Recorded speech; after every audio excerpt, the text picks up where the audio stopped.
আর জনগণের ঐক্যবদ্ধ প্রতিরোধের মুখে এই ফেসিবাদ পালিয়েছে। তারা যদি আবার এই ধরনের কোনো অপতৎপরতা চালান, দেশবাসী কঠোরভাবে তাদেরকে প্রতিরোধ করবে। কোনো ছাড় দেওয়া হবে না।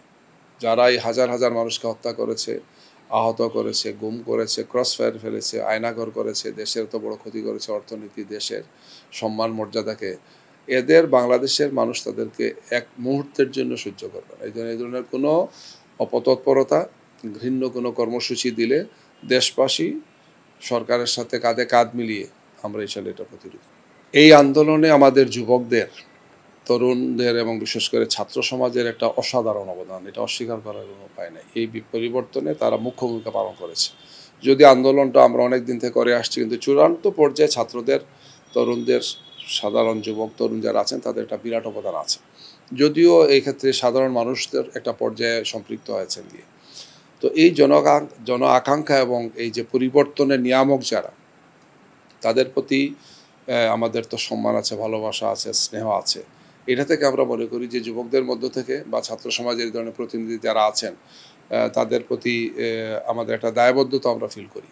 এটা থেকে আমরা চিন্তা করছি যে ডাকসু নির্বাচন হলো, পরে জাকসু, রাকসু এবং চাকসু হলো, এখানে যারা ছাত্র প্রতিনিধি হয়েছেন তারা অসাধারণ জনপ্রিয়, তারা জুলাই যোদ্ধা, তারা ফেসিবাদ বিরোধী আন্দোলনে অসম সাহসী ভূমিকা রেখেছেন।